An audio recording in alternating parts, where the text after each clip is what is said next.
Shalom, bertemu lagi di renungan hari ini ya. Puji Tuhan, hari baru, berkat baru, penyertaan Tuhan yang selalu ada dalam hidup kita, anugerah ya. Jangan lupakan itu ya. Saat ini kita tuh mendapatkan anugerah ya, karena kita tahu bahwa Tuhan Yesus kita itu nyata, ada. Amin ya. Jangan pernah sia-siakan anugerah ini. Dengan bagaimana? Ya dengan hidup sebaik-baiknya. Semakin dekatkan diri kepada Tuhan. Baca Alkitab. Ya. Jangan sia-siakan keberadaan kita selama ada di dunia ini. Amin ya. Rasa lelah, rasa hampa di hati, itu karena kita berada di situasi atau kondisi yang seakan-akan tidak ada jalan keluar. Cek diri kita tuh saat ini posisinya ada di mana, bersama orang-orang yang takut Tuhan atau tidak. Karena orang-orang yang takut Tuhan pasti ingin orang lain diberkati, mendapatkan jalan keluar, mendapatkan kebahagiaan, sukacita, damai sejahtera yang semuanya berasal dari Roh Kudus, hal-hal baik itu. Ya. Karena begitu juga orang-orang yang takut akan Tuhan, pasti hatinya mengalir aliran Roh Kudus, yang mau orang lain juga mendapatkan hal-hal yang sama. Amin ya. Tetapi apabila kita berada di posisi seakan-akan tidak ada jalan keluar, penuh dengan kelelahan, cek saat ini kita tuh berurusan dengan siapa? Berada di sekitar orang-orang yang takut Tuhan atau tidak? Ya. Karena orang-orang yang takut Tuhan, yang cinta Tuhan, pasti tahu hidup cuma sekali. Pasti mau melakukan apa yang menjadi kehendak Tuhan. Tugasnya itu juga menjadi aliran berkat bagi orang lain. Tapi kalau orang-orang, kita berusaha dengan orang-orang yang hatinya cupet, ya, yang penuh dengan kekhawatiran, ketakutan, setiap langkah kita akan dihadang oleh kekhawatiran mereka, oleh kekecilan hati mereka. Karena orang-orang yang takut Tuhan pasti hatinya lapang, pengen orang lain diberkati, tidak takut disaingi, karena Tuhan itu adalah Tuhan yang nyata. Berkatnya tidak akan habis untuk memberkati satu pihak, ya. Karena dia tahu Tuhannya nyata. Dia tidak akan punya waktu untuk membenci orang lain, mereka-rekakan yang jahat. Karena waktunya itu habis untuk melakukan kehendak Tuhan. Karena dia tahu hidupnya itu cuma sementara. Amin ya. Makanya tugas kita sebagai manusia selama ada di dunia ini, taruh diri kita di antara orang-orang yang takut Tuhan. Tapi kalau kita tahu orang itu hatinya cupet, penuh dengan kebencian, tidak mau lihat orang lain berkembang, penuh dengan mereka-rekakan yang jahat, apabila kita tetap mau mendekatkan diri kepada orang-orang seperti itu, ya hidup kita akan selalu dalam pusaran kenegatifan. Ya, tidak boleh berkembang, tidak boleh diberkati. Hal-hal yang dimaui Roh Kudus selalu dilarang atau ditahan. Cek kita berurusan dengan siapa.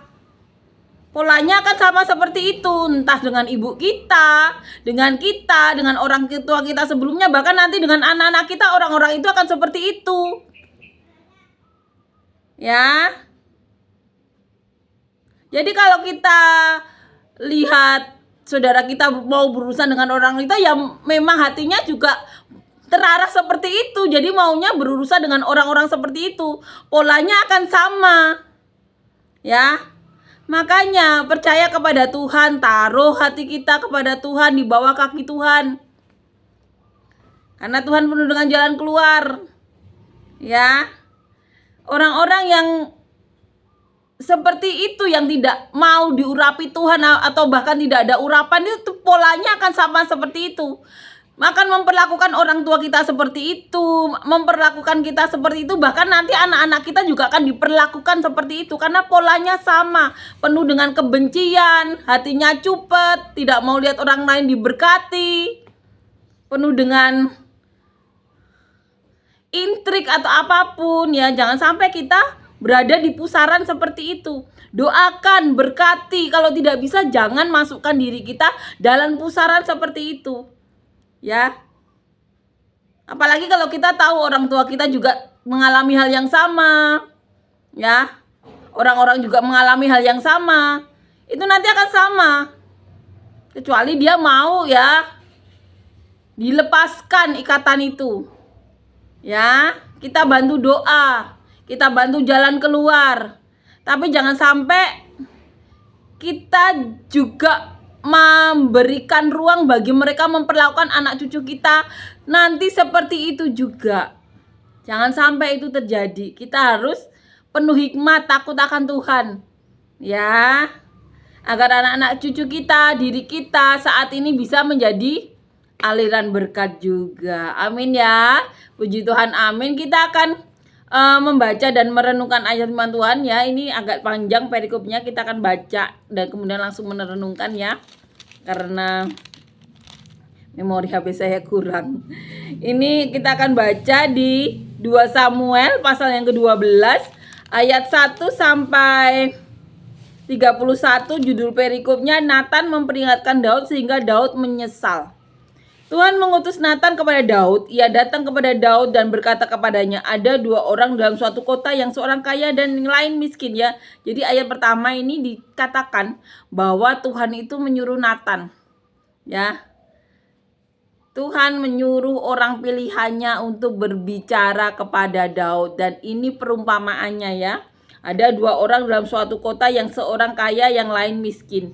Si kaya mempunyai sangat banyak kambing domba dan lembu sapi. Si miskin tidak mempunyai apa-apa selain dari seekor anak domba betina yang kecil yang dibeli dan dipeliharanya.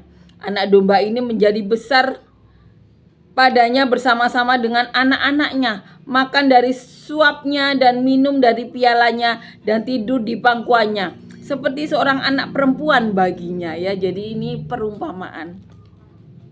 Pada suatu waktu orang kaya itu mendapat tamu dan ia merasa sayang mengambil seekor dari kambing dombanya atau lembunya untuk memasaknya bagi pengembara yang datang kepadanya. Itu jadi ia mengambil si anak domba betina kepunyaan si miskin itu dan memasak bagi orang yang datang kepadanya itu. Ya, jadi orang kaya ini sayang ya, dombanya dimasak, dia mengambil punyanya si miskin. Lalu Daud menjadi sangat marah karena orang itu, dan ia berkata kepada Nathan, demi Tuhan yang hidup, orang yang melakukan itu harus dihukum mati. Ya, jadi saat Nathan menceritakan perumpamaan itu, Daud marah dan bilang orang itu harus dihukum mati. Dan anak domba betina itu harus dibayar gantinya 4 kali lipat ya. Jadi dikatakan 4 kali lipat gantinya karena ia telah melakukan hal itu dan karena ia tidak kenal belas kasihan. Kemudian berkatalah Nathan kepada Daud. Jadi ketika Daud berkata seperti itu, orang itu harus dihukum mati, harus mengganti 4 kali lipat. Kemudian Nathan berkata kepada Daud, engkaulah orang itu. Beginilah firman Tuhan, Allah Israel, akulah yang mengurapi engkau menjadi raja atas Israel, dan akulah yang melepaskan engkau dari tangan Saul. Telah kuberikan isi rumah tuanmu kepadamu dan istri-istri tuanmu ke dalam pangkuanmu. Aku telah memberikan kepadamu kaum Israel dan Yehuda, dan seandainya itu belum cukup, tentu kutambahkan lagi ini dan itu kepadamu. Mengapa engkau menghina Tuhan dengan melakukan hal yang jahat di matanya? Uria orang Het itu kau biarkan ditewaskan dengan pedang. Istrinya kau ambil menjadi istrimu, dan dia sendiri telah kau biarkan dibunuh oleh pedang Bani Amon. Oleh sebab itu pedang tidak akan menyingkir dari keturunanmu sampai selamanya, karena engkau telah menghina aku dan mengambil istri Uria orang Het itu untuk menjadi istrimu. Beginilah firman Tuhan, bahwasanya malapetaka akan kutimpakan ke atasmu yang datang dari kaum keluargamu sendiri. Aku akan mengambil istri-istrimu di depan matamu dan memberikannya kepada orang lain. Orang itu akan tidur dengan istri-istrimu di siang hari, sebab engkau telah melakukannya secara tersembunyi. Tetapi aku akan melakukan hal itu di depan seluruh Israel secara terang-terangan. Jadi yang jahat di mata Tuhan yang dilakukan Daud kepada Uria dibayar mahal, bahwa pedang akan selamanya berada di keturunan Daud oleh karena kesalahan dari Daud, yaitu mengambil istri dari Uria. Dan dengan kekuasaannya, karena dia lupa ya, dia mau menutupi kesalahannya dari Uria. Pak Uria itu disuruh meniduri Betsheba ya. Tetapi saking patriotiknya, saat mabuk pun ya Uria itu tidak mau, karena dia tahu teman-temannya itu saat itu berperang ya. Jadi dia itu ngobrol ya, nongkrong ya bahasa kita itu di depan rumah tuannya. Saking patriotiknya Uria ya. Dia hormat kepada Daud karena dia juga tahu bagaimana Daud sudah berperang ya untuk bangsa Israel. Makanya Uria juga mengabdi kepada Daud, kepada Yoab, kepada Abisai ya. Tapi Daud ya orang kesayangan Tuhan ya, ketika melakukan kesalahan Daud juga membayar harga. Bahkan Daud dikatakan di sini akan dipermalukan oleh Allah. Istri-istrinya akan diambil di depan matanya dan ditiduri di siang hari. Ya. Jadi ya, kalau Anda manusia biasa belum selevel Daud, jangan pernah berbuat dosa. Daud aja yang levelnya sampai sekarang namanya tetap dielu-elukan, ketika berbuat dosa dikatakan pedang akan tetap ada di keturunan Daud. Bahkan istri-istrinya akan diambil di depan matanya. Jadi jangan sok jadi manusia. Apalagi belum selevel Daud. Daud aja ya yang orang kesayangan Tuhan, ketika dia berbuat dosa dikatakan pedang akan berada di keluarganya sampai selamanya. Dosa itu kalau kita berbuat dosa, yang kena itu bukan hanya Anda, tapi keturunan Anda. Jadi jangan congkak, jangan pongah ya. Jangan mereka-rekakan yang jahat ya. Lakukan apa yang baik saja.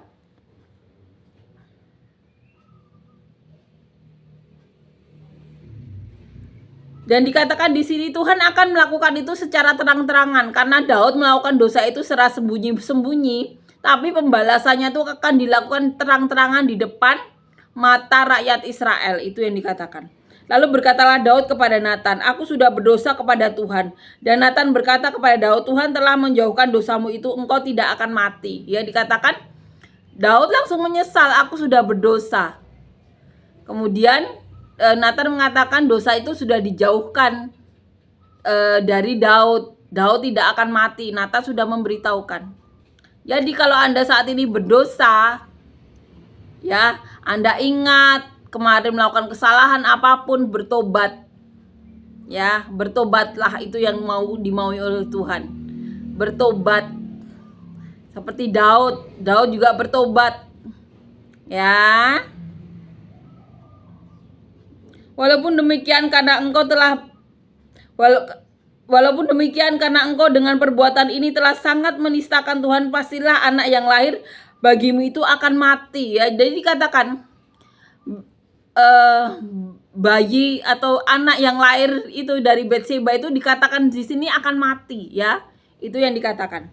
Kemudian pergilah Natan ke rumahnya dan Tuhan menulahi anak yang dilahirkan bekas istri Uria bagi Daud sehingga sakit ya. Jadi anak Betseba yang pertama lahir ya, dari Daud ya, anak Daud dari Betseba ini mati, ditulah Tuhan ya, sehingga sakit. Lalu Daud memohon kepada Allah, oleh karena anak itu ia berpuasa dengan tekun, dan apabila ia masuk ke dalam semalam-malaman itu ia berbaring di tanah. Maka datanglah kepadanya para tua-tua yang di rumahnya untuk meminta ia bangun dari lantai ya. Jadi saat itu Daud juga berdoa ya sampai tidur di lantai. Tetapi ia tidak mau. Jadi orang tua-tua itu juga, di sana ya, tua-tua yang di rumah itu meminta ia bangun dari tanah. Jadi Daud itu juga berdoa mati-matian ya, sampai tidur di tanah ya. Daud juga merayu hatinya Tuhan, berdoa semalam-malaman sampai tidur di tanah. Sampai orang-orang tua yang di rumah itu meminta untuk tidur, jangan tidur di tanah, tapi Daud tidak mau. Ia juga tidak makan bersama-sama dengan mereka ya, itu yang dikatakan. Pada hari yang ketujuh matilah anak itu, dan pegawai-pegawai Daud takut memberitahukan kepadanya bahwa anak itu sudah mati ya. Sebab mereka berkata, ketika anak itu masih hidup kita telah berbicara kepadanya, tetapi kita tidak menghiraukan perkataan kita ya. Bagaimana kita dapat mengatakan kepadanya anak itu sudah mati, jangan-jangan ia menyelakakan diri. Ketika Daud melihat bahwa pegawai-pegawainya berbisik-bisik, mengertilah ia bahwa anak itu sudah mati. Lalu Daud bertanya kepada pegawai-pegawainya, sudah matikah anak itu? Jawab mereka, sudah ya. Jadi itu yang terjadi saat itu. Seperti yang dikatakan Tuhan, anak dari Betseba dan Daud ya, anak pertama itu meninggal ya. Lalu Daud bangun dari lantai, ia mandi dan berurap dan bertukar pakaian. Ia masuk ke dalam rumah Tuhan dan sujud menyembah. Sesudah itu pulanglah ia ke